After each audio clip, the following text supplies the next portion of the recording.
साढ़े साथी किस पे भारी और किसकी बारी। दर्शकों, जब भी शनि के चंद्रमा के आसपास होते हैं तो साढ़े साथी की शुरुआत होती है, जो लगभग 7.5 साल तक चलती है। हम सब जानते हैं कि शनि एक राशि पे 2.5 वर्ष तक लगभग रहते हैं और पूरा एक चक्र यानी 12 राशि का एक चक्र वो 30 वर्ष में पूरा करते हैं। हरे कृष्णा, मैं आचार्य पूजा आपका वैदिक एस्ट्रो केंद्र में स्वागत करती हूं। दर्शकों, मैं सबसे पहले आपका हृदय से धन्यवाद करना चाहूँगी कि आपका अपार प्रेम और स्नेह आप हमारे वीडियो को जो दे रहे हैं उसके लिए बहुत बहुत धन्यवाद। हम इसी तरीके से आपके सामने रोचक जानकारियों के साथ प्रस्तुत करेंगे अनेक विषयों में। जो भी विषय आप जानना चाहते हैं आप ज्योतिष से संबंधित, तो आप हमारे कमेंट बॉक्स में ज़रूर डालें। दर्शकों, जैसे मैंने आपको बताया कि साढ़े साथी की शुरुआत कैसे होती है, जब भी शनि चंद्रमा के 12वें भाव में या 12वें राशि में आ जाते हैं तब उसकी साढ़े साथी की शुरुआत हो जाती है। इसको हम 3 चरण में या 3 भागों में विभाजित करेंगे। सबसे पहले भाग में जो प्रथम चरण आता है उसमें जब शनि चंद्रमा के 12वें भाग में होते हैं, जिसमें शरीर के हिस्से भी उसके अकॉर्डिंगली डिवाइड होते हैं या विभाजित होते हैं। जिसमें प्रथम भाव में आएंगे आपके जो मस्तिष्क से लेके गर्दन तक का, जिसमें प्रथम भाव जिसमें मैंने बताया आपको शनि चंद्रमा के 12वें भाव में होते हैं। द्वितीय भाव या द्वितीय चरण में जब शनि चंद्रमा के साथ युति बना के उसी ही राशि में प्रवेश करते हैं, गोचर करते हैं, तब उस भाग में जो शरीर का हिस्सा होगा आपके सीने यानी चेस्ट से लेकर कमर तक। इसके जो तीसरा भाग है, जो अंतिम भाग है, जिसमें शनि चंद्रमा के द्वितीय भाव में आ जाते हैं, द्वितीय भाव में गोचर करते हैं, तब वो शरीर का कमर से लेकर पैर तक का हिस्सा होता है। तो जब शनि जिस भाग में रहते हैं उससे संबंधित समस्याएं आपको देखने को मिलती है।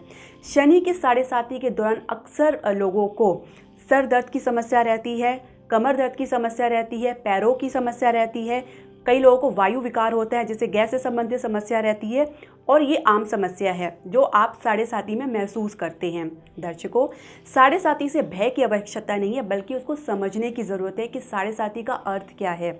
इसके अलावा जैसे मैंने आपको बताया कि 3 भागों में विभाजित होते हैं, जिसमें 2.5 वर्ष तक शनि रहते हैं, जिसमें 7.5 पूरा कंप्लीट करते हैं। लेकिन कभी कभी ये साढ़े साथी बढ़ जाती है, क्योंकि कभी कभी शनि महाराज अति गोचर हो जाते हैं, अति शीघ्र आगे चले जाते हैं, फिर वापस अपनी राशि में आ जाते हैं। तो ये कभी कभी किसी के साथ होता है। दर्शकों, साढ़े साथी सबके जीवन में आती है और इससे भय की कोई ज़रूरत नहीं। जैसे मैंने आपको बताया, इसको बस समझने की ज़रूरत है। साढ़े साथी हमारे कर्मों के फल देने के लिए आती है, हमारे कर्मों के बारे में ज्ञान देने के लिए आती है कि हमारे जीवन में जो कर्मों का संतुलन या बैलेंस है वो कैसे बना रहे। साथ ही हमारे जो स्वजन हैं, हमारे अपने हैं, उनका हमारे ज़िंदगी में क्या महत्व है वो हमें समझाती है। हमें इसी दौरान पता लगता है कि हमारे रिश्तों की सच्चाई या गहराई क्या है। दर्शकों, साढ़े साथी के दौरान प्रत्येक व्यक्ति एक गंभीर व्यक्ति या मैच्योर पर्सन के रूप में उभरते हैं। क्यों? क्योंकि ज़िंदगी की ऐसी कड़वी सच्चाई का वो सामना करते हैं जिसमें उनको पता लगता है कि उनका ध्येय क्या है, उनका उद्देश्य क्या है जीवन में। साथ ही उनको पता लगता है कि वो जीवन में कहाँ खड़े हैं और कौन उनके साथ खड़ा है। इसके अलावा हम कह सकते हैं कि 7.5 साल आपको एक गंभीर व्यक्ति, एक मैच्योर इंसान के रूप में प्रस्तुत करता है। साथ ही लोगों की सच्चाई भी सामने आती है। इसके अलावा साढ़े साथी आपको शरीर से संबंधित, मानसिक तौर से संबंधित कुछ समस्याएं ज़रूर देता है। लेकिन दर्शकों, जैसे हमने आपको बताया कि हमें पूर्व निर्धारित कर्मों के अनुसार ही हमें कर्म फल मिलते हैं, और शनि ये निर्धारित करते हैं कि आपके पूर्व जन्म के जो कर्म है इस जन्म में आपको किस तरह से और किस तरह से आपको मिले। क्योंकि ये साढ़े साथी मैंने जैसे बताया कि हर एक के जीवन में आती है, इसी दौरान आपको पता लगता है कि ज़िंदगी की सच्चाई क्या है। इसके अलावा आपकी जो पास्ट लाइफ का जो कर्म है, इस लाइफ में के कर्म के हिसाब से शनि महाराज आपके कर्म फल को निर्धारित करते हैं। दर्शकों, शनि हमारे शत्रु नहीं है, बल्कि हमारे गाइड, मेंटोर या पथ प्रदर्शक के रूप में अगर आप मानेंगे तो आपको उनसे कभी भय नहीं होगा।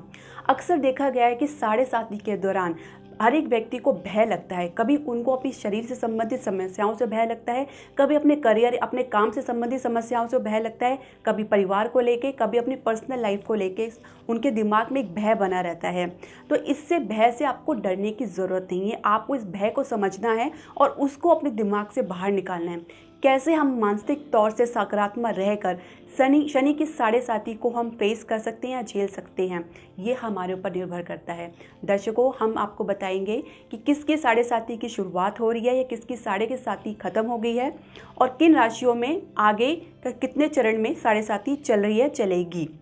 17 जनवरी को शनि कुंभ राशि से मकर राशि में प्रवेश करेंगे। तो साथ ही धनु राशि के जातकों की जिनकी साढ़े साथी काफ़ी लंबी खिंच गई थी वो समाप्त हो जाएगी। तो ये इनके लिए बहुत राहत की खबर है। हम बात करेंगे कुंभ राशि वाले जातकों की। इनका द्वितीय चरण स्टार्ट हो जाएगा जब शनि इनके चंद्रमा के साथ युति बनाकर उन्हीं की राशि कुंभ राशि में गोचर करेंगे। इसके अलावा मीन राशि वालों की साढ़े साथी की शुरुआत हो जाएगी। साथ ही मकर राशि का ये द्वितीय भाव में आ जाएंगे। जिनकी मकर राशि की जातक है उनके द्वितीय भाव में शनि गोचर करेंगे, जिससे उनकी जो साढ़े साथी के अंतिम चरण की शुरुआत हो जाएगी, जिसको डिक्लाइन अवस्था या उतरती साढ़े साथी कहते हैं। तो जिसमें आप समझ सकते हैं कि पैरों संबंधी दिक्कत आपको हो सकती है। दर्शकों, हम 3 राशियों के बारे में इस वीडियो में चर्चा करेंगे। उनके ऊपर साढ़े साथी का असर कैसा देखने को पाएंगे और अंतिम वीडियो में आपको उपाय के बारे में ज़रूर बताएंगे। तो आप अंतिम तक वीडियो तक बने रहें और उपाय का ज़रूर पालन करें, आपको लाभ होगा, ये निश्चित है। हम बात करेंगे सबसे पहले मीन राशि जातकों की जिनकी साढ़े साथी की शुरुआत होने जा रही है। उनको भय की ज़रूरत नहीं है, बस थोड़ा समझने की ज़रूरत है। शनि उनके द्वादश भाव में रहेंगे, जिससे उनके अनावश्यक खर्चा देखने को मिल सकता है। स्वास्थ्य संबंधी थोड़ी समस्याएं हो सकती है और उसी पर कुछ ऐसे खर्चे उनको करना पड़ सकता है। साथ ही पिता की सेहत का भी आपको ध्यान रखना होगा। उनकी सेहत स्वास्थ्य संबंधी समस्याओं के कारण आपको मानसिक चिंता हो सकती है या स्वयं की जो स्वास्थ्य संबंधी समस्याओं को लेकर आपको मानसिक चिंता हो सकती है, तो आप इसका ध्यान रखें। इसके अलावा हम बात करेंगे कि आपको कुछ ऐसा भय लग सकता है अपने करियर से संबंधित, कुछ ऐसे नौकरी से लेके आपको ऐसा भय लग सकता है कि आपकी नौकरी ना छूट जाए। तो इस पर भी आपको सकारात्मक रहना होगा। आपने अपने भय पर विजय प्राप्त करनी होगी। इसके अलावा आपके जो घर परिवार का माहौल है थोड़ा टेंस हो सकता है। कुछ ऐसे खींचातान आप अपने रिश्ते में भी देख सकते हैं, अपने पर्सनल लाइफ में। इसके अलावा काफ़ी संघर्ष के साथ ही आपको लाभ का जो चांसेस बन रहे हैं। लाभ प्राप्त करने के लिए आपको काफ़ी मेहनत या संघर्ष करना पड़ सकता है। दर्शकों, जैसे मैंने आपको बताया कि शनि महाराज मेहनत करने वालों और संघर्ष करने वालों को बहुत पसंद करते हैं। अगर आप ईमानदारी से मेहनत करते हैं, सकारात्मक होकर संघर्ष करते हैं, तो ये निश्चित मानिए कि विजय आपकी होगी, लाभ आपको ज़रूर मिलेगा। तो इससे आपको घबराने की ज़रूरत नहीं है। साथ ही जो छोटी मोटी समस्याएं हैं, हम आपको अंतिम में उपाय बताएंगे। अगर आप वो करेंगे तो आप उससे भी निजात पा जाएंगे। यानी हम बारिश को तो नहीं रोक सकते, लेकिन छतरी लेकर अपने आप की सुरक्षा ज़रूर कर सकते हैं। तो ये उपाय कुछ ऐसे छतरी का काम करते हैं। तो आपको इस उपायों को श्रद्धा और विश्वास के साथ करना चाहिए। तो मीन राशि वालों के लिए थोड़ा सतर्क रहने की ज़रूरत है। अपने स्वास्थ्य से लेकर अपने परिवार के स्वास्थ्य से लेकर खासकर अपने पिता के स्वास्थ्य के प्रति उनको सचेत रहना होगा। हम बात करेंगे कुंभ राशि वालों की। तो कुंभ राशि के जातकों की बात करें तो इनकी जो साढ़े साथी का द्वितीय चरण प्रारंभ हो जाएगा जब शनि इनके चंद्रमा के साथ युति बना के लगन में यानी इनके शनि चंद्रमा के साथ गोचर करेंगे। शनि आपके द्वादश भाव के मालिक हैं। जब लगन में या शनि चंद्रमा के साथ आपके आ जाएंगे तो शरीर से संबंधित कुछ समस्याएं आपको देखने को मिलेगी। कुछ ऐसी प्रॉब्लम या कुछ समस्या आप देखेंगे जिसका कोई आधार या कुछ औचित्य आपको नज़र नहीं आएगा, लेकिन फिर भी आपके दिमाग में एक भय बना रहेगा कि आपको कुछ प्रॉब्लम तो है। इसके अलावा आपके पर्सनल रिलेशनशिप में भी असर डालेंगे। कुछ खींचतान या मतभेद आपको आपके पर्सनल यानी दंपत्ति में देखें, जो विवाहित दंपत्ति है उनके पति पत्नी के बीच में ये समस्याएं देखने को मिलेगी। तो विशेष इसका ध्यान रखें। इसके अलावा कुछ ऐसे भटकाव आपको देखने को मिलेगा, जैसे आप कहीं किसी यात्रा में गए जिसका कोई उद्देश्य कोई मकसद नहीं है, लेकिन फिर भी आपको जाना पड़ रहा है, जिसकी वजह से आपको थोड़ा फ्रस्ट्रेशन हो रहा है, कुछ ऐसा लग रहा है कि दिक्कत हो रही है, लेकिन फिर भी आपको ये ऐसा कुछ देखने को मिल सकता है। इसके अलावा आपका जो मैंने बताया कि कुछ नुकसान है, जैसे कुछ नया काम आपने शुरू किया तो उसमें आपको काफ़ी सोच समझकर इन्वेस्ट करना होगा। खासकर व्यवसायी को मैं बताना चाहूँगी, कोई भी नया काम करने से पहले कई बार उसके नुकसान और फ़ायदे के बारे में सोचें, क्योंकि एकदम से इन्वेस्टमेंट करना भी सही निर्णय नहीं होगा। किसी एक्सपर्ट या समझदार की सलाह से ही आप इन्वेस्टमेंट करें। कार्य क्षेत्र में संघर्ष या देखने को मिल सकता है। सहयोगियों से कुछ ऐसे मनमुटाव या मतभेद हो सकते हैं जिसके कारण आपके काम पे बहुत असर होने वाला है। हो सकता है कि आपको कुछ अपने करियर में ब्रेक ऐसे देखने को मिल जाए, इसकी भी प्रबल संभावना है। इसके अलावा पेट से संबंधित समस्याएं आपको हो सकती है, जिससे वायु विकार हो सकता है, गैस या ब्लोटिंग की समस्या हो सकती है, इसकी भी काफ़ी आशंका बनी हुई है। तो आपकी बात करेंगे कि ये जो 2.5 साल का जो पीरियड रहेगा, जिसमें 29 मार्च 2025 तक शनि कुंभ राशि में ही रहने वाले हैं, तो आपको काफ़ी सावधान और सतर्क रहने की ज़रूरत है। आपको अपने रिलेशनशिप के प्रति, आपको अपने कार्य क्षेत्र में और आपके स्वयं के स्वास्थ्य के प्रति काफ़ी सावधान रहने की आपको आवश्यकता है। हम बात करेंगे हमारी मकर राशि की, जिनका तीसरा चरण प्रारंभ होने जा रहा है, यानी उतरती साढ़े साती। तो इसमें वो थोड़ा राहत महसूस करेंगे। द्वितीय भाव में उनके या नित्य जो चंद्र के द्वितीय भाग में वो गोचर करेंगे। इसमें आपको अपने कुटुंब से, परिवार से जब आप अपना कम्युनिकेशन या संवाद करें तो अपने वाणी पे कंट्रोल करके चलें।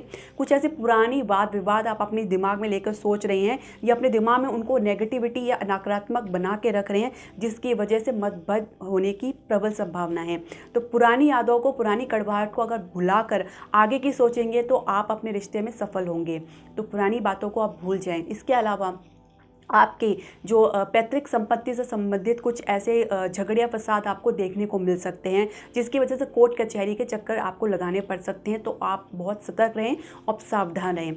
इसके अलावा आपके जो परिवार में जिसकी वजह से अशांति होने की संभावना है, आपस में मतभेद होने की संभावना है। हम बात करेंगे आपके जो अष्टम भाव में जब इनकी दृष्टि पड़ेगी शनि की, तो कुछ ऐसे अचानक आपको कुछ ऐसे नुकसान हो सकता है, या कुछ ऐसे स्वास्थ्य संबंधित कुछ समस्या आप अचानक ऐसा देखेंगे जिसकी वजह से आपको थोड़ी टेंशन हो सकती है या फ्रस्ट्रेशन हो सकती है। तो आपको सकारात्मक होने की बहुत ज़रूरत है। साथ ही अपने काम के प्रति या व्यवसाय के प्रति आपको सजग रहने की ज़रूरत है। कुछ संघर्ष या मेहनत आपको देखने को मिल सकता है। लाभ के लिए काफ़ी मेहनत आपको करनी पड़ सकती है। साथ ही आपके जो पर्सनल रिलेशनशिप है उसमें भी कुछ ऐसी पुरानी बातों को लेकर कुछ मतभेद हो सकते हैं, और यही हाल आपके ससुराल पक्ष से भी हो सकता है। तो काफ़ी सावधान रहने की आपको ज़रूरत है। दर्शकों, जैसे मैंने आपको बताया कि साढ़े साती से भय की ज़रूरत नहीं है, बस उसको समझने की ज़रूरत है। कुछ उपाय ऐसे करेंगे जिसमें आपको असीम शांति तो मिलेगी, साथ में वो पावर आपको मिलेगी, वो विल पावर मिलेगी, वो आपको वो शक्ति मिलेगी जिसकी वजह से आप इसको झेल सकते हैं। जैसे मैंने आपको बताया था कि हम बारिश को रोक नहीं सकते, लेकिन छतरी से अपनी सुरक्षा ज़रूर कर सकते हैं। तो उपाय हम क्या कर सकते हैं? उपाय के लिए आप करिए कि शनिवार को आप शनि से संबंधित वस्तुओं का ज़रूर दान करें अपनी सामर्थ्य के अनुसार। काला तिल, काले उड़द की दाल और सरसों का तेल, ये बहुत ही ज़रूरी है कि आप शनि मंदिर में जाके इनका दान करें।